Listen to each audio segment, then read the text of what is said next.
इससे आया है और इस वीडियो तक के देखने के बाद जो है ना आपका मैथ बिल्कुल आसान लगने लगेगा। तो पहला प्रश्न देख पा रहे हैं कि निम्न में कौन परिमेय संख्या, देखिए परिमेय संख्या वाला जो सवाल है ना 100% आपके बोर्ड एग्जाम में रहता है। आप लोगों ने बहुत सारे मॉडल पेपर और क्वेश्चन पेपर भी देखे होइएगा पिछले साल या 2023-22 के, उसमें देखे होइएगा कि हर बार जो होते हैं ना परिमेय संख्या वाले प्रश्न आते हैं। तो हम वही प्रश्न 100 वैसे वायरल ऑब्जेक्टिव प्रश्न लेकर आए हैं ना, जो आपका जो है मैथ का पेपर में समझिए कि चमत्कार ला देगा।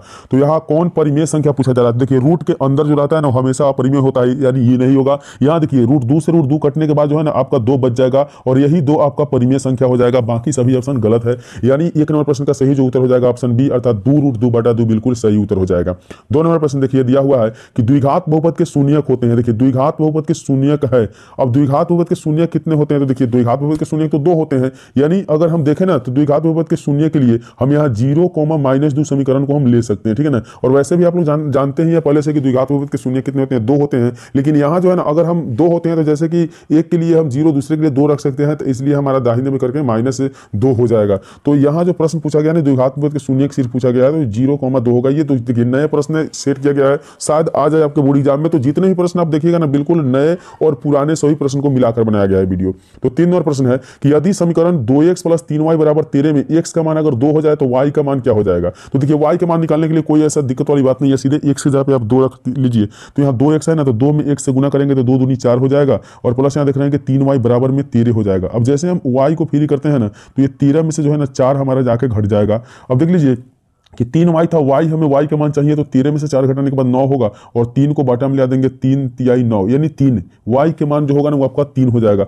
अब y के मान 3 कहाँ है देखना है, तो देखिए बिल्कुल y का मान जो है ना हमें सी में दिखाई रहा है, ऑप्शन सी देखिए 3। देखें किस प्रकार से निकाला गया है, जैसे कि देखिए समीकरण दिया गया है और इसमें x का मान 2 है, तो जहां जहां x है वहां 2 रख दीजिए, y का मान बिल्कुल निकल जाएगा। तो 3 नंबर प्रश्न का सही उत्तर सी हो जाएगा। तो हम आपसे एक ही रिक्वेस्ट बार बार करेंगे कि इस वीडियो को क्या कीजिए, अंत तक आप देख लीजिए और वीडियो को लाइक जरूर कर दीजिएगा, और यूट्यूब चैनल पर पहली बार आए हैं तो बिल्कुल आप सब्सक्राइब कर लीजिए। कि देखिए आप लोगों के लिए जो है ना हम लोग वीडियो बनाने के लिए बहुत मेहनत करते हैं ताकि आपका बोर्ड एग्जाम में अच्छे से अच्छे अंक प्राप्त हो जाए। तो 4 नंबर प्रश्न देखिए कितना इंपॉर्टेंट प्रश्न है, हर बार पूछे जाते हैं द्विघात समीकरण का प्रश्न।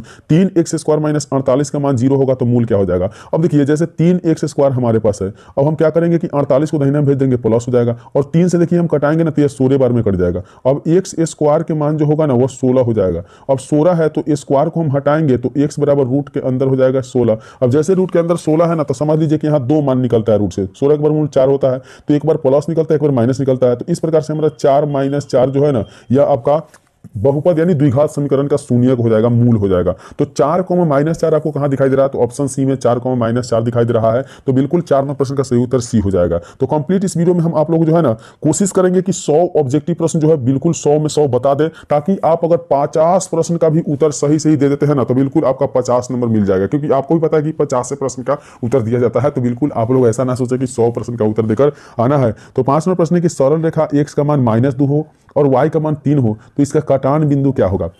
अब देखिए नॉर्मल बात है, x के मान 2 है तो सदैव x के मान -2 ही रहेगा, और y के मान 3 है तो y के मान भी 3। तो कटान तो वही बनेगा ना जो मान दिया हुआ है, क्योंकि ये तो सिंगल समीकरण है। अगर मान लेते हैं कि इस प्रकार से हम लोग ग्राफ पढ़ते हैं, x है, x डैश है, y है, y डैश है। अब हमारी मान जो है ना वो x के मान -2 है, तो चलिए -2 मान लेते हैं कि हमारा 1 है, यहाँ -2 है, तो -2 यहाँ आ गया, ठीक है। अब देखिए -2 है और वही y के मान 3 है, y के मान 3 मान लेते हैं कि यहाँ 1 हो गया, 2 हो गया, 3 हो गया, तो मान लेते हैं कि यहाँ आ गया। तो अब हमारा ये जो है x के सामने और y के सामने, तो x के सामने और y के सामने तो यहाँ -2 और 3, तो कटान हमारा तो यही ना है, यहीं पे तो कट रहा है ना। इसलिए ये जो प्रश्न पूछा गया ना बिल्कुल वही आपका आंसर हो जाएगा। 5 नंबर प्रश्न में जो कहा गया है x के मान -2, तो ठीक x के मान -2 ही होगा और y के मान 3, यानी 5 नंबर प्रश्न का सही उत्तर जो होगा ऑप्शन ए हो जाएगा। चलिए बढ़ेंगे 6 नंबर प्रश्न। बिल्कुल देखिए यह पेपर जो है ना आपका मैथ में चमत्कार ला देगा। तो इस वीडियो को आप बिल्कुल लाइक कर दीजिए और इस यूट्यूब चैनल को सब्सक्राइब करके कोशिश करिए कि इस वीडियो को अंत तक आप देख कर जाए, और यूट्यूब चैनल को जरूर सब्सक्राइब करके हमें सपोर्ट कीजिएगा। क्योंकि देखिए आप लोगों के लिए जो है ना हम लोग दिन रात मेहनत करके वीडियो बना रहे हैं ताकि आप लोग का अच्छा से अच्छा एग्जाम जाए। तो यदि tan थीटा का मान √3 हो तो थीटा का मान क्या होगा। देखिए अब त्रिकोणमिति सा जो प्रश्न होते हैं ना, टेबल वाले प्रश्न, हर बार 2-3 प्रश्न आते हैं। तो बिल्कुल ये जो जितने प्रश्न आप देख रहे हैं ना वो सब प्रश्न आपके बोर्ड एग्जाम में पूछे जाएंगे। तो tan थीटा का मान √3 है ना, तो देखिए हम tan थीटा बराबर √3 लिख लेंगे। अब हमारे मान जो है ना tan थीटा के बराबर में, ये याद रखना है कि √3 tan में किसका मान होता है। तो आप लोग पढ़े होइएगा कि tan 60 डिग्री के मान होता है। अब tan से tan जैसे कट गया तो थीटा का मान कितना हो गया, 60 डिग्री हो गया। तो थीटा के मान 60 डिग्री है। तो अब देखिए कि हमसे थीटा ही तो पूछा गया, तो थीटा के मान 60 डिग्री, ऑप्शन सी बिल्कुल इसका सही उत्तर हो जाएगा। तो जितने भी प्रश्न आप देख रहे हैं ना सारे के सारे प्रश्न आपके बोर्ड एग्जाम में छपेंगे और इसी तरह के प्रश्न आपके बोर्ड एग्जाम में पूछे जाएंगे। तो आप लोग इतना वीडियो देख लिए तो बिल्कुल इस वीडियो को आप जरूर अंत तक देखिएगा। जितने भी विद्यार्थी देख रहे हैं, मैं आपसे रिक्वेस्ट कर रहे हैं कि 7 नंबर प्रश्न में दिया हुआ है कि 2 cos 67 डिग्री और 23 डिग्री का मान क्या होगा। देखिए इस मैथ में जो है ना लॉजिकल मैथ है, यानी आप जान रहे हैं कि इसका आंसर 2 होने वाला है, फिक्स है। क्यों 2 होने वाला है? तो जैसे हम देख लेंगे कि यहाँ 67 और 23 को जोड़ेंगे ना 90 डिग्री हो जाएगा, और साइन किस में बदलता है? कॉस में बदलता है, तो साइन कॉस में बदल जाएगा और 90 मान हो जाएगा। तो समझ लीजिए कि इसका मान 1 हो जाएगा। अब 1 से 2 में गुना करेंगे 2, लेकिन पूरे हम आपको बनाकर बताते हैं कि किस प्रकार से होगा। तो जैसे देख लेते हैं कि हमारे पास यहाँ दिया हुआ है 2 cos 67 डिग्री। अब देखिए 2 cos 67 डिग्री जो है ना, तो 2 इंटू हम लिख सकते हैं into cos 90 degree minus theta. 90 degree में थीटा 67 को घटाएंगे ना तो यहाँ 30 प्राप्त हो जाएगा, यानी हमें थीटा घटाना है, ठीक है, याद रहे। और बाटा में क्या है कि साइन 23 डिग्री, ठीक है। अब देखिए कि 2 का 2 लिख दीजिए। अब cos 90 डिग्री में थीटा आप पढ़े होइएगा, साइन थीटा होता है, तो साइन हो गया और थीटा की जगह पर 23 हो गया, और बाटा में हमारा पहले से कितना है तो साइन 23 डिग्री। अब साइन 23 से साइन 23 कटने के बाद क्या बचा? 2 बचा। तो इस प्रकार के क्वेश्चन अगर आए, देखिए अगर यहाँ 2 लगाया है तो 2 होगा। हालांकि भर बार होता है कि कोई संख्या नहीं लगाता है, तो वहां आपका हमेशा देखिए कि जब भी थीटा जोड़ने पर 90 डिग्री पूरे, उसका मान 1 हो जाएगा। यहाँ 2 गुना में लगाया इसलिए 2 हुआ है। तो 7 नंबर प्रश्न का सही उत्तर आप लोग देखें कि सी हो गया। चलिए बढ़ेंगे अगले प्रश्न की ओर। 8 नंबर प्रश्न देखिए, दिया हुआ है कि यदि वृत्त का व्यास 14 cm है तो उसका क्षेत्रफल क्या होगा। अब वृत्त का क्षेत्रफल क्या होता है तो आप लोग पढ़े होंगे पाई आर स्क्वायर होता है। अब पाई के मान 22/7 सभी कोई जानते हैं, आर का मान, तो देखिए व्यास जो होता है ना वो डी को कहा जाता है, तो डी के मान 14 दिया है, तो आर क्या होता है? व्यास का आधा होता है, यानी 14 के आधा कर देंगे तो 2 सते 14, आर के मान कितना हो जाएगा? 7। अब यहाँ हमें स्क्वायर है तो 2 बार लिख देना है, 7 से 7 कटा। अब इस 22 से 7 में गुना कर लेंगे, 22 सते 154। अब 154 जो है इसका बिल्कुल सही क्षेत्रफल हो जाएगा, जो ऑप्शन सी में देख रहे हैं। तो 8 नंबर प्रश्न का सही उत्तर ऑप्शन सी हो जाएगा। तो जितने भी विद्यार्थी इस वीडियो को देख रहे हैं ना, वो सारे विद्यार्थी जो है मैट्रिक बोर्ड परीक्षा में बिल्कुल आप मैथ में सही अंक लाइएगा, यानी 50 में 50 ऑब्जेक्टिव को सही कर दीजिएगा इस वीडियो को कंप्लीट देखने के बाद। तो 9 नंबर प्रश्न की घन का कोर, कोर का मतलब होता है किनारा 5 सेमी है, तो घन का आयतन क्या होगा। आप लोग पढ़े हुए कि घन का आयतन क्या होता है, तो भुजा क्यू होता है, यानी जितना मान दिया रहा है उसको क्यू कर दीजिए। तो क्यू करने के बाद 5 में 3 बार 5 को हम गुना करते हैं तो 125 हो जाता है, यानी 125 सेंटीमीटर क्यू जो होगा ना, सेंटीमीटर क्यू याद रखिए, घन को क्यू में लिखा जाता है, तो सेंटीमीटर क्यू आंसर होगा, यानी 5 का क्यू करने पर आपका 125 सेंटीमीटर क्यू हो रहा है। ऑप्शन ए बिल्कुल इसका सही उत्तर हो जाएगा। तो अभी तक इस वीडियो को लाइक नहीं किया तो इस वीडियो को लाइक करिए और इस यूट्यूब चैनल को सब्सक्राइब जरूर कर लीजिएगा, क्योंकि इस यूट्यूब चैनल के द्वारा जो है ना बिल्कुल वायरल ऑब्जेक्टिव पेपर देखने के लिए मिलता है, जो सभी विद्यार्थी अच्छी से देख रहे हैं। तो जितने विद्यार्थी मेरे वीडियो को देखते हैं आप लोग बहुत बहुत धन्यवाद कि आप लोग बहुत ज्यादा वीडियो देखते हैं। तो चलिए 10 नंबर प्रश्न देखिए, दिया हुआ है कि 2 सिक्कों को एक साथ उछालने पर कम से कम एक शीर्ष आने की प्रतीकता। अब ये प्रश्न जो है ना लॉजिकल प्रश्न होता है। 2 सिक्कों को एक साथ उछाला गया तो एक सिक्के के उछालने पर 2 परिणाम आता है, हेड और टेल आता है। तो जब 2 कहा जाए ना तो इसमें 2 से गुना कर लीजिएगा। एक पर 2 परिणाम आते हैं तो 2 में 2 दूनी 4, यानी कुल परिणाम आपका 4 होगा। अब बट्टा में तो फिक्स हो गया कि नंबर ऑफ फेस का मान 4 हो गया। अब यहाँ क्या करना है कि कम से कम एक शीर्ष आने की बात कर रहा है। एक शीर्ष का मतलब एक बार ईच, दोनों पर ईच आना चाहिए, इस तरह से पूछा जा रहा है। तो 10 नंबर प्रश्न जो है बिल्कुल आसान है। आप देख रहे हैं कि मान लेते हैं कि हमारे पास कम से कम एक बार शीर्ष आने की बात कहा जा रहा है, तो एक बार तो हम लिख लिए कि एच कॉमा एच आ गया, फिर एक बार एच कॉमा टी आ जाएगा, फिर हमारा एक बार टी कॉमा एच आ जाएगा। इस प्रकार से हमें 3 ऐसी संख्याएं मिल जाएंगी जिसपे कम से कम एक बार शीर्ष आ रहे हैं, कम से कम एक बार। अगर दोनों पर पूछता शीर्ष तब हम हेड और हेड को लेते, लेकिन कम से कम एक बार पूछा जा रहा है तो तीनों में एक आ रहा है, तो यह 3 हो जाएगा। नंबर ऑफ फेस और कुल संख्या को बाटा में हमेशा कर दीजिए। हमेशा प्रोजेक्टा का प्रश्न आए ना तो कुल संख्या को नीचा ही रखना है, यानी 3/4 देखिए कहाँ है, तो 3/4 ऑप्शन डी में देख रहे हैं, यानी 10 नंबर प्रश्न का ऑप्शन डी बिल्कुल सही उत्तर हो जाएगा। तो इस वीडियो को आप एक बार कम से कम पूरे देख लीजिए, फिर उसके बाद अगर एक बार में समझ नहीं पाए हैं तो दूसरी बार देखिए, और निश्चित आप जाइए एग्जाम देने। जितने विद्यार्थी इस वीडियो को देख रहे हैं ना, हम मां सरस्वती से यही कामना करेंगे कि आप लोग मैट्रिक में फर्स्ट डिवीजन के साथ मैथ में 90-95 नंबर लाकर जरूर मैट्रिक को आप पास करिएगा। तो देखिए 11 नंबर प्रश्न है कि यदि देख पा रहे हैं कि यदि बिंदु 4,0 और 0,x की बीच की दूरी 5 मात्रक है तो x के मान क्या होना चाहिए। अब ये दूरी पहले दे दिया है तो हम दूरी सूत्र की फॉर्मूला जानते हैं कि x1 माइनस x2 का होल स्क्वायर, यानी 4 में से 0 को अगर हम घटाएं, 4 में से 0 को घटाएं तो क्या हो जाएगा, तो 4 होगा, और 4 का स्क्वायर क्या होगा, तो 4 का स्क्वायर 16, यानी x1 माइनस x2 का होल स्क्वायर, और प्लस होता है y1 माइनस, यानी 0 में से घटाए तो x का होल स्क्वायर, और बराबर में कितना हो जाएगा, तो 5। अब देखिए कि रूट के अंदर जो होता है, तो आप लोग को एक बात ध्यान देना है, यहाँ करना क्या है कि ये जो रूट देख रहे हैं दाहिने में जाके स्क्वायर हो जाएगा, तो हमारे पास 16 प्लस x स्क्वायर बच जाएगा, और यहाँ जो रूट जो है ना यहाँ के स्क्वायर हो जाएगा, तो कितना हो जाएगा, 25 हो जाएगा। अब x स्क्वायर बराबर 25 में से 16 को हम घटा लेंगे तो देख पा रहे हैं कि x स्क्वायर बराबर घटने के बाद 9 बच जाएगा। अब x के मान निकालेंगे तो रूट के अंदर 9, और 9 का वर्गमूल कितना होता है, 3, तो 3 हमारा जो होगा ना वही सही राइट उत्तर हो जाएगा। तो बिल्कुल आप लोग देख रहे हैं, एक बार में आपको इस वीडियो को समझ नहीं पा रहे हैं ना, तो बिल्कुल एक बार पूरा देख लीजिए, फिर दोबारा देखिए, और जितने भी प्रश्न बताया जा रहा है ना आप निश्चित रूप से टेंशन छोड़ दीजिए, सारे प्रश्न को याद करके जाइए, बनाकर जाइए। तो 3 जो है ना ऑप्शन बी में दिया हुआ है, तो बिल्कुल इसका सही उत्तर बी हो जाएगा। अगले प्रश्न को देखिए, दिया हुआ है कि निम्न में किसका मान 1 होगा, किसका मान 1 होगा, बिल्कुल लॉजिकल प्रश्न है। साइन स्क्वायर थीटा जो कॉस थीटा का मान 1 होता है, हमेशा सब कोई जानते हैं कि साइन स्क्वायर थीटा और कॉस थीटा का मान कितना होता है, 1 होता है, ठीक है। तो यहाँ भी साइन स्क्वायर थीटा का cos थीटा का मान 1 हो जाएगा। और कुछ और जो दिया हुआ है आप लोग पढ़े होंगे कि इसमें भ्रमित नहीं होना है, क्योंकि गुना में जो रहता है ना उल्टा के साथ होता है। गुना में साइन कोसे के साथ रहता है, तो यहाँ आपको भूलियाने की कोशिश किया है, समझना नहीं है, इसको छोड़ देना है। अब समझना है कैसे, तो देखिए साइन स्क्वायर थीटा जो cos स्क्वायर थीटा के मान 1 होता है, तो देखिए यहाँ थीटा भी बराबर है, इसलिए यह मान 1 हो जाएगा। तो ऑप्शन 12 का ए। तो बिल्कुल इस प्रकार के प्रश्न आपके बोर्ड एग्जाम में आते ही आते हैं। तो हम गारंटी के साथ कह रहे हैं कि आप 100 प्रश्न को देख कर जाइए और 100% ऑब्जेक्टिव आप बना कर आइएगा, लेकिन आपको 50 ऑब्जेक्टिव बनाना है, ध्यान देना है, आपको ध्यान ये रहना चाहिए। तो अगले प्रश्न देखिए दिया हुआ है 13 नंबर प्रश्न में हम लोग देख पा रहे हैं कि दे रहा है कि 2 + √3 2 + √3 है। 2 + √3 क्या है, तो √3 एक ऐसा संख्या है या रूट वाले संख्या ऐसा है कि जिसके साथ लग जाए वो सभी क्या होते हैं, अपरिमेय होते हैं। ये आप लोग बार बार क्लास में भी पढ़े होंगे। तो 13 नंबर प्रश्न का सही जो उत्तर हो जाएगा ना वो बी हो जाएगा। फिक्स है कि रूट जो है ना ऐसा है संख्या, रूट के अंदर कोई भी संख्या रहे वो सभी आपका अपरिमेय होता है, अगर एक बार में उसका समझिए कि वर्गमूल ना होने वाला हो। तो 13 नंबर प्रश्न का सही उत्तर होगा बी। तो बिल्कुल इस तरह के इजी प्रश्न, आसान प्रश्न जो है ना, आप 100 प्रश्नों में 50 प्रश्न को उत्तर करना है तो इस तरह के इजी प्रश्न चुन के करिए, बिल्कुल आपका नंबर 50 में 50 आएगा। लॉजिक होता है भाई, मैथ जो होती है ना बहुत इजी विषय होती है, लेकिन इसे बहुत लोग भारी समझ लेते हैं। इसलिए हम आप लोग से रिक्वेस्ट किए कि इस वीडियो को आप देखिए, और इस वीडियो को देखने के बाद जो है ना आपको मैथ बहुत आसान लगने लगेगा, जितने भी विद्यार्थी बोर्ड एग्जाम में शामिल हो रहे हैं 18 फरवरी को। तो 14 नंबर प्रश्न है कि द्विघात बहुपद में शून्यकों की संख्या है। तो द्विघात बहुपद में शून्य की संख्या कितनी होती है, याद करके रख लीजिएगा कि यह भी प्रश्न बार बार हर साल पूछे जा रहे हैं। पिछले 2-3 वर्षों से प्रश्न को बार बार पूछा जा रहा है। तो याद रखिएगा कि द्विघात बहुपद की शून्य की संख्या हमेशा क्या होती है, 2 होती है। क्योंकि 2 का मतलब आप समझ रहे होंगे कि जब भी हम द्विघात बहुपद का कोई भी मान निकालते हैं तो हमें 2 मान प्राप्त होता है, यानी x के लिए हो या y के लिए हो, कोई भी हो, द्विघात बहुपद का शून्य को निकालते हैं तो हमें 2 मान प्राप्त होता है। वही पूछा जा रहा है कि द्विघात बहुपद के शून्यकों की संख्या कितना होता है, 2 शून्यक होते हैं, यानी 2 मान निकलते हैं। दोनों अलग अलग होते हैं या कभी कभी दोनों एक ही जैसे होते हैं। तो यहाँ ऑप्शन बी बिल्कुल इसका राइट उत्तर हो जाएगा। तो कंप्लीट ये वीडियो जो है ना आपका जो है समझिए कि मैथ के पेपर का किस्मत बदल देगा, और आपका किस्मत तो बदल ही वाला है। तो दिया हुआ है 15 नंबर प्रश्न में कि x अक्ष का समीकरण क्या होता है। अब सभी को पता है कि x अक्ष पे y के मान 0 होता है, तो यह समीकरण ये हो जाएगा x अक्ष पे y का मान 0। ऑप्शन ए बिल्कुल राइट उत्तर है। तो 100% वायरल पेपर है, इस वीडियो को आप देखिए, जरूर देखिए, पूरे देखिए, एक बार में नहीं हो रहा है तो 2 बार देखिए और जाइए एग्जाम देने, तब उसके बाद आकर आप कमेंट करिएगा। 16 नंबर प्रश्न है कि वृत्त पर कितनी स्पर्श रेखाएं खींची जा सकती है। देखिए बिल्कुल वायरल पेपर है, हर बार एग्जाम में आता है कि वृत्त पर कितनी स्पर्श रेखाएं खींची जा सकती है। तो इस प्रश्न को याद रखिएगा कि 2। वृत्त पर अगर हम स्पर्श रेखा की बात करें तो 2, देखिए ये गया, ये गया, स्पर्श रेखा हो गया, या किसी बिंदु से खींचा जाए तो इस तरह से और इस तरह से होता है, ठीक है ना। तो याद रखना कि वृत्त पर कितनी स्पर्श रेखाएं खींची जा सकती है, तो 2 खींची जा सकती है। और एक बात ये भी होता है, कभी कभी ये भी पूछा जाता है कि वृत्त से कितनी स्पर्श रेखाएं खींची जाती है या जो गुजरती है, तो उस अवस्था में अनगिनत होता है, इसे ध्यान रखना है, ठीक है। तो अगले प्रश्न देखिए 17 नंबर प्रश्न है, दिया हुआ कि वृत्त से परिधि पर कोण केंद्र पर कोण का कोण होता है। बताइए कितना प्रश्न घुमा के पूछा गया कि वृत्त से परिधि पर का कोण केंद्र पर के कोण का होता है, तो क्या होता है। तो 17 नंबर प्रश्न का जो राइट उत्तर हो जाएगा वो दुगुना होता है। क्यों दुगुना होता है, अब देखिए, अब आप जानते हैं वृत्त है, यहाँ से यहाँ तक तिरछा है r, अब यहाँ से यहाँ की बात करें तो r और r 2r, तो दुगुना तो हुआ ना, इसलिए इसका सही उत्तर ये हो जाएगा, बिल्कुल राइट उत्तर हो गया।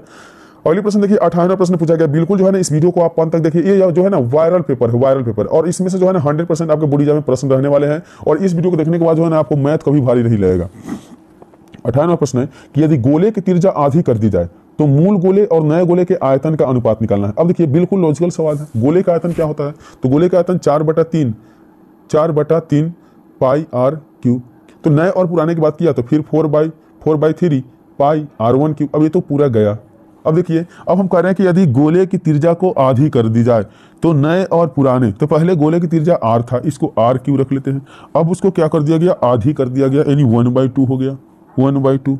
अब इसका क्यूब कर लीजिए। यही आपसे पूछा जा रहा है कि उसकी अनुपात क्या हो जाएगा, तो आधे करने पर क्या अनुपात होगा। अगर इसका अब हल कर लेते हैं पूरा हल, तो 98 प्रश्न का सही उत्तर हो जाएगा 8:1, क्योंकि 2 का क्यूब कितना होता है, 8 होता है, सभी कोई जानते हैं। तो इस प्रकार से पहले वाला में तो 1 है, इसलिए क्या हो जाएगा 8:1 हो जाएगा, ठीक है। 1:8 नहीं, बिल्कुल 8:1। क्यों 8:1, क्योंकि यहाँ नए गोले के आयतन, यानी गोले किसकी, तो मूल गोले और नए गोले, मूल गोले का मतलब पहले वाले और नए गोले, ठीक है। तो चलिए अगले प्रश्न को देखते हैं। 19वां प्रश्न पूछा गया है कि 12, 11, 10, 15 और 12, 10 का बहुलक क्या होगा। बिल्कुल नॉर्मल सवाल, आसान सवाल। यही सवाल जो है आप लोगों को है ना मैथ के पेपर में बिल्कुल 40-50 नंबर दिला देगा, क्योंकि देखिए इतना आसान प्रश्न आता है। बहुत सारे बच्चे होते हैं जो पहले हार्ड प्रश्न देख के या उसका माइंड सेटअप नहीं होता है तो क्या करते हैं कि गलत शर्त लगाते चल जाते हैं। लेकिन आपके पास 100 प्रश्न दिया गया है, 100 प्रश्न, और 100 प्रश्न में किसी 85 प्रश्न का उत्तर देना है, तो आप वैसे प्रश्न को देखिए ना जो आपसे हो जाने वाला है, आसान प्रश्न होता है। अब बहुलक होता है, सबसे नॉर्मल सवाल होता है, क्योंकि बहुलक जो है ना, अगर आंकड़े में बार बार कोई संख्या रिपीट किया है, उसकी संख्या अधिक है, यानी जो अधिक बार आया हो। जैसे 10 को देखिए, 10, 1, 2, 3, 10 एक ऐसा संख्या है जो 3 बार रिपीट किया है। बाकी कोई आप संख्या नहीं है जो देख रहे हैं, 12 है तो 2 बार ही है। तो तो जो संख्या बार बार आई होती है ना वही बहुलक होता है, इसलिए 10 बहुत बार रिपीट किया है। तो 19 नंबर प्रश्न का सही उत्तर जो 10 हो जाएगा, ऑप्शन है। तो इस प्रकार के अगर प्रश्न आपके बोर्ड एग्जाम में आते हैं, अगर आप छोड़ के आते हैं और फेल हो जाते हैं या आपका नंबर कम आ जाता है तो आपका दुर्भाग्य ही होगा। तो इस वीडियो को आप कंप्लीट देखिए, एक बार में नहीं हो तो 2 बार देखिए, लेकिन बोर्ड एग्जाम में आप पूरे 50 में 50 ऑब्जेक्टिव सही करके आइए। तो देखिए, एक पासा की फेंक में 6 आने की प्रतियोगिता। अब 6 देखिए, पासा तो आप समझते हैं कि लूडो के गोटी को पासा कहा जाता है। अब थोड़ा सा आप लोग देख लीजिए कि कैसे होता है। अब क्या बताइए कि इसमें 1 से 6 तक अंक रहता है। तो हम एक बार जब लूडो गोटी को भांज कर नीचे बीगते हैं तो या तो 1 आएगा, नहीं तो 2 आएगा, नहीं तो 3 आएगा, नहीं तो 4, नहीं तो 5, नहीं तो 6, कोई एक ही तो आता है ना। तो कहा है कि 6 आने की। तो हम कह रहे हैं कि कुल मिला के इसकी संख्या कितनी है, 6। तो हमारा कुल जो संख्या होता है ना वो नंबर ऑफ एस होता है। तो एस का मान कितना हो गया, 6, पूरा 6 हो गया। अब क्या कहा है कि कम से कम 6 आने की। तो देखिए, 1 एक बार होता है, 2 भी एक बार होता है, 3 भी एक बार होता है, 4 भी एक बार होता है, 5 भी एक बार होता है और 6 भी एक बार होता है। तो कम से कम 6। तो 6 कितने बार? अब बहुत सारे बातें होते हैं कि 6 बचे 6 करके इसको कटा लेंगे, 1 ढूंढ ले लेंगे। अरे बेवकूफ़ी मत करो, ऑप्शन जो है ना आपका देख लो कि ऑप्शन क्या दिया हुआ है। उसके बाद 6 कितने बार आया है, तुमसे संख्या पूछी जा रही है। 6 एक बार आया है और कुल संख्या कितना है, तो 6। तो 1/6 नहीं आंसर होना चाहिए। तो इस प्रश्न का सही जो उत्तर है ऑप्शन डी, 1/6 बिल्कुल राइट उत्तर हो जाएगा। इसलिए आपको बोला जा रहा है कि इस वीडियो को आप अंत तक देखिए। इस वीडियो को अगर अंत तक देख लेते हैं ना तो आपका ऑब्जेक्टिव का टेंशन बिल्कुल दूर हो जाएगा। हम 100% गारंटी के साथ कह रहे हैं। तो 21 नंबर प्रश्न पूछा गया है कि एपी 6, 13, 20 का 16 का मध्य पद होगा। अब देखिए, मध्य पद का मतलब होता है बीच वाले पद से पूछा जा रहा है। अब बीच वाले पद को मध्य पद देखिए। अब हम इसमें क्या करेंगे, सबसे पहले अंतिम पद को निकालेंगे। सबसे पहले अंतिम पद भी हमारे पास यहाँ दिखाई दे रहा है, उसके बाद शुरू वाले पद दिखाई दे रहा है। तो यहाँ पे एन के मान निकालिए। एन के मान निकालने के बाद उसको आधा करके उसकी पद को निकाल लीजिए और यहाँ आपका आंसर मिल जाएगा। तो एन निकालने के लिए आप चलिए हम निकाल के दिखाते हैं आपको। एन निकालने के लिए क्या करते हैं, ए प्लस n-1 इंटू डी बराबर 216। अब ए का मतलब क्या हो गया, 6 हो गया, 6 देख रहे हैं। अब 13 में से 6 घटने पर कितना बता है, 7। तो ये आपका डी का मान हो गया। तो डी का मान देखिए, अगर हम 7 रखते हैं तो 7 से n में गुना करेंगे 7n और 7 से 1 में गुना करेंगे -7 बराबर 216। अब देखिए 6 है और 7 है। तो अब यहाँ 7 में 6 घटेगा तो -1 हो गया और -1 यहाँ आ जाएगा तो 216 और जोड़ 1 हो जाएगा। अब अगर हम n का मान निकालते हैं तो यहाँ 7n था, n के मान निकाले तो 216 क्या हो जाएगा, 217 के बटा में आ जाएगा आपका 7। अब देखिए 7 3 का 21 और 7 एकम 7, यानी आपका n का मान कितना हो गया, 31 हो गया। अब n के मान 31 हो गया तो आप 31वां पद को निकाल लिए। ठीक, n के मान कितना हो गया, 31 हो गया। अब अगर आप 31वां पद को निकालते हैं तो कहा है कि मध्य पद पूछा जा रहा है, मध्य पद। तो 31वां पद जो है ना n+1 सोरे कर लीजिए, 16वां पद निकाल के देख लीजिए। और इस प्रकार से अगर आप निकालते हैं ना, 31 n का मान आया तो उसके मध्य कर दो, आधे कर दो और निकालो। तो 21 नंबर प्रश्न में जो है ना 111 उत्तर आ जाएगा, ऑप्शन सी इसका सही उत्तर हो जाएगा। चलिए बढ़ेंगे अगले प्रश्न की ओर। देखिए 22 नंबर प्रश्न में है कि cos 48 डिग्री और sin 42 डिग्री का मान होता है। देखिए cos 48 और 42 क्या होता है, तो 90 होता है। तो अगर एक को चेंज करें, जैसे हम cos वाले को चेंज करते हैं तो cos लिखेंगे cos 90 डिग्री माइनस थीटा, यानी थीटा की जगह हम लिखेंगे 48 डिग्री और माइनस में क्या है तो sin 42 डिग्री। ठीक है, अब देखिए cos 90 में से 48 को घटा लो तो यहाँ cos 90 माइनस थीटा तो sin होता है ना, तो sin और 48 को घटाया है ना तो यहाँ कितना हुआ है 42 हुआ है, 42। तो अब यहाँ तुम्हारा 42 हो जाएगा और माइनस sin 42। तो sin 42 है, sin 42 घटने के बाद क्या बचेगा, 0 बचेगा। तो जो 22 नंबर प्रश्न देख रहे हैं ना इसका सही उत्तर 0, ऑप्शन बी हो जाएगा। बिल्कुल एक बार इस वीडियो को देखिए, एक बार में अगर सभी प्रश्न को आप नहीं बना सकते हैं तो दोबारा देखिए, लेकिन यह वीडियो जो है ना आपके लिए इंपॉर्टेंट है। बिल्कुल अगर आप मैथ के पेपर से घबरा रहे हैं या चाहते हैं कि आपका 50 में 50 ऑब्जेक्टिव सही हो तो इस वीडियो को आप कंप्लीट देखिएगा। तो 23 नंबर प्रश्न पूछा गया है कि रैखिक समीकरण में चर का घात क्या होता है। तो रैखिक समीकरण में एक होता है ना चर के घात, क्योंकि रैखिक का मतलब होता है सिंगल, एक। तो यह ऑप्शन ये बिल्कुल सही उत्तर हो जाएगा। 24 नंबर प्रश्न में कि 4 tan थीटा बराबर 4 में थीटा का मान क्या होगा। देखिए बिल्कुल कितना झकास प्रश्न है, शानदार प्रश्न है। तो अब हम देख लीजिए, हम जैसे tan को फ्री करते हैं तो हमारे सामने 4 है और ये 4 बट्टा में चला आएगा। अब कटा 1 से। अब देखिए tan में खोजिए ये किसका मान होता है, बस यही आंसर है। तो tan में आप पढ़े हुए है कि tan थीटा बराबर tan 45 का मान, किसका मान, tan 45। tan से tan कटा और थीटा का मान 45। तो इस प्रकार जो है ना हमारा थीटा का मान ऑप्शन सी में दिया हुआ है 45। तो ऑप्शन सी यानी 24वें प्रश्न का सही उत्तर ऑप्शन सी हो जाएगा। तो बिल्कुल इसी तरह के प्रश्न आपके बोर्ड एग्जाम में आएगा, घबराए नहीं, आप आराम से पढ़कर जाए और सभी प्रश्न को आप सही करके आइएगा। अब देखिए हमें ये 25 नंबर प्रश्न पूछा गया कि 48 और 60 का मस्सा बताइए। मस्सा वाला सवाल तो और नॉर्मल और आसान, बहुत आसान, बिल्कुल आसान कहा जाए तो। अब देखिए कि 48 और 60 का मस्सा आपसे पूछा जा रहा है। तो 48 से 60 के तो बिल्कुल नॉर्मल होता है ना, क्योंकि 15 से तो 48 में भागा दे नहीं सकते, तो 15 होगा नहीं। 3 से होगा तो 3 से क्या होता है, तो आप HCF आप निकालने वाले हैं मस्सा HCF। अब एच का मतलब तो आप जान ही रहे हैं हाईएस्ट यानी सबसे बड़ा मान होना चाहिए। 3 से तो लगा लेकिन 3 छोटा मान है। 12 देखिए 12 चौका 48 12 पे 60 ये बड़ा मान है। 24 से 48 तो 24 बटे 60 नहीं, 24 में 60 नहीं, यानी आप इस प्रकार से देख सकते हैं कि 12 एक ऐसा है जिससे 48 और 60 दोनों भागा लग रहा है। 3 से लग रहा है, यानी 2 संख्या है आपके पास 3 और 12 है, लेकिन छोटे वाले संख्या को नहीं लेना है, हाईएस्ट यानी बड़े वाले संख्या को 12 को लेना है। ठीक है, इस प्रकार से ऑप्शन सी सही उत्तर हो जाएगा। अगले प्रश्न देखिए दिया हुआ है कि निश्चित घटना की परजिकता होती है। सभी को पता है कि निश्चित घटना की परजिकता क्या होती है। ये कोई प्रश्न जो है ना बिल्कुल आसान, इतना आसान प्रश्न पूछा जाएगा बोर्ड में, ये कोई सोचता नहीं है लेकिन हर बार पूछा जाता है। तो निश्चित घटना की परजिकता जो होती है ना एक होती है, ऑप्शन ये सी बिल्कुल सही उत्तर हो जाएगा, एक होगा। ठीक है, अगले प्रश्न को देखिए 27वें प्रश्न दिया हुआ है कि पाई बटा 3 है। पाई बटा 3 क्या है? अब देखिए पाई का मान अगर रख देना तो 180 होता है, 180 को 3 से करा दे तो 60। अब 60 हमारा परिमेय संख्या, 60 क्या हो जाएगा? परिमेय संख्या हो जाएगा। तो इस प्रकार से हम 27वें प्रश्न का सही उत्तर कह सकते हैं कि यह परिमेय संख्या है। बिल्कुल गलत। क्यों गलत है? क्योंकि आप लोग पहले से जानते हैं कि पाई हमेशा अपरिमेय संख्या होता है। अगर यहाँ पाई का मान 180 दिया रहता तब जाके हम समझते कि यह परिमेय संख्या है, लेकिन जब पाई रहे उसका मान अगर 22/60 होता है ये परिमेय होता है, लेकिन अगर हम कहीं पाई लिख दे तो अपरिमेय होता है। इसलिए 27वें प्रश्न को आप बनाने के लिए गलती नहीं करिएगा, इसका ऑप्शन बी यानी अपरिमेय हो जाएगा। ठीक है, चलिए अगले प्रश्न की ओर बढ़ते हैं। 28वें प्रश्न में कहा गया कि cos थीटा b बटा a है तो sec थीटा का मान बताए। अब cos का मान आप लोग पढ़े होइएगा क्या होता है? b बटा h, यानी b बटा h cos का मान होता है। तो आप लोग देख रहे हैं कि b यहाँ b बटा a दिया हुआ है, इसके मतलब है कि b का मान b है और h के मान a है, तो हमें p का मान चाहिए। तो p निकालने के लिए हम क्या करते हैं कि रूट अंडर h का स्क्वायर करते हैं। h का मतलब a का स्क्वायर और b का मतलब b का स्क्वायर। अब a square minus b square, अब देखिए कहाँ है a square minus b square, a square minus b square. Cosec theta, sorry cosec theta पूछा गया है, कोसेक थीटा है तो कोसेक थीटा है तो कोसेक थीटा आप लोग पढ़े हुइएगा कि यहाँ b बटा ये दिया हुआ है ना, कोसेक थीटा बटा होता है h बटा p। क्या होता है? h बटा p। अब हमें निकालना है b के मान, तो b के मान क्या हो जाएगा? Root under h square minus p, यानी h का स्क्वायर यानी b का स्क्वायर, p का स्क्वायर माइनस a का स्क्वायर यानी b square minus a square. अब खोजिए b square minus a square तो हर जगह मिल रहा है। अब हमें तो कन्फ्यूजन हो गया ना, लेकिन हमें सेक निकालना है। सेक क्या होता है? आप लोग पढ़ोगे कोस के उल्टा सेक होता है, तो सेक का मान h बटा b। अब h का मान देखिए कहाँ, h के मान हमारे पास क्या होना चाहिए? b होना चाहिए। अब b किस में ऊपर है यही देखना है, तो ऑप्शन ए दिखाई दे रहा है ना। 28वें प्रश्न का सही उत्तर ऑप्शन ए हो जाएगा। देखिए अरे सेक थीटा पूछा जा रहा है, सेक थीटा h बटा b, b बटा h हमारा क्या होता है? कोस होता है, तो सेक पूछा गया है ना तो h बटा b होगा। अब h का मान देख लीजिए b है इसलिए b ऊपर, और उसके बाद में आप लोग देख रहे हैं कि b का मान कितना है, तो b का मान root under b square minus a square जो ऑप्शन ए में दिखाई दे रहा है। 28वें प्रश्न का सही उत्तर ऑप्शन ई हो जाएगा। अगले प्रश्न देखिए दिया हुआ है 29 नंबर प्रश्न में कि यदि 0 से बड़ा थीटा और थीटा से बड़ा 90 डिग्री तब साइन थीटा बराबर y तो cos थीटा बराबर क्या होगा?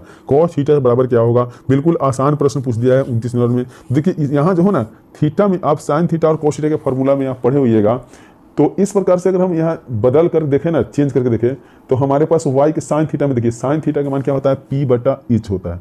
अब हमें चाहिए b का मान, तो b के मान निकालेंगे तो y के बटा में a कर लेंगे, यानी p के मान पे y है और h मान पे हम करेंगे ना तो a स्क्वायर का 1 और माइनस y यानी a के square minus y square, a के स्क्वायर माइनस y स्क्वायर आया b के मान। अब cos थीटा का मान क्या होता है? b बटा h। अब b का तो मान हम लिख लेंगे ना कि रूट अंडर होगा 1 माइनस y स्क्वायर, लेकिन बटा में h का मान हम क्या लिखेंगे क्योंकि h का मान तो 1 दिया है। तो इस प्रकार से हमारा जो मान हो जाएगा ना वो रूट के अंडर 1 माइनस y स्क्वायर, और 1 माइनस y स्क्वायर कहाँ दिखाई दे रहा है? Option C. तो 29वें प्रश्न का सही जो उत्तर हो जाएगा ना ऑप्शन सी हो जाएगा। तो बिल्कुल यह वीडियो इतना इंपॉर्टेंट है कि एक वीडियो देखने के बाद आपका ऑब्जेक्टिव सारा तैयारी हो जा रहा है। तो इस वीडियो को अभी तक लाइक नहीं किया तो बिल्कुल लाइक करिए और इस यूट्यूब चैनल को सब्सक्राइब जरूर करिएगा। चलिए अगले प्रश्न की ओर बढ़ते हैं। 30वें प्रश्न में दिया हुआ है कि निम्न में से कौन बहुपद नहीं है। अब बहुपद नहीं है याद कर लीजिए, हर बार एग्जाम में आता है कि बहुपद नहीं है, कौन बहुपद नहीं है। तो 30 नंबर प्रश्न जो है ना इसमें बहुपद नहीं है, हर साल पूछा जाता है, इतना याद रखिएगा। तो बहुपद का 2 ही पहचान होता है, एक तो होता है कि बटा में चर नहीं होना चाहिए, ये कभी बहुपद नहीं होता है। दूसरा होता है कि रूट के अंदर चर नहीं होना चाहिए। ये दोनों देखे तो आपको बहुपद नहीं, बहुपद को काट देना है। यानी देखिए ये कट गया, ये तो है नहीं। यहाँ देखिए ये रूट के अंदर नहीं लेकिन रूट के बाहर है। ठीक है, अब हमें खोजना है 3 मान हमारे पास बचा हुआ है कि 3 मान में कौन सा बहुपद होगा। अब देखिए ये नंबर पे 2 दिख रहे हैं ना 30 के, ये के सामने कुछ नहीं है, ये बहुपद नहीं हो सकता। ठीक है ना, ये रैखिक बहुपद में चला जाएगा, इनमें कौन बहुपद नहीं है। ठीक है, अब यहाँ कहा गया है कि ऑप्शन बी हमें बहुपद नहीं है, तो बाकी ये हमारा बहुपद है कि रैखिक बहुपद हो जाएगा, ये द्विघात बहुपद है, त्रिघात बहुपद, तो बहुपद नहीं है यानी ऑप्शन बी। बहुपद नहीं है यानी ऑप्शन बी। बटा में चर और रूट के चर बहुपद नहीं होता, तो 30 नंबर प्रश्न का सही उत्तर बी हो जाएगा। अगले प्रश्न को देखिए 31 नंबर प्रश्न में पूछा गया है कि यदि रूट 3 tan थीटा बराबर थ्री साइन थीटा है, रूट 3 tan थीटा बराबर 3 sin थीटा है। तो इस प्रकार हम क्या करेंगे कि sine square theta minus cos square theta के मान क्या होगा ये बताना है। देखिए अब यहाँ देख लीजिए कि हम tan थीटा के बराबर में साइन थीटा देख रहे हैं, तो अब देखिए दिमाग लगाना है। यहाँ tan जो है ना tan थीटा के बाटा में चला आएगा साइन थीटा, और इधर 3 के बाटा में चला आएगा रूट 3।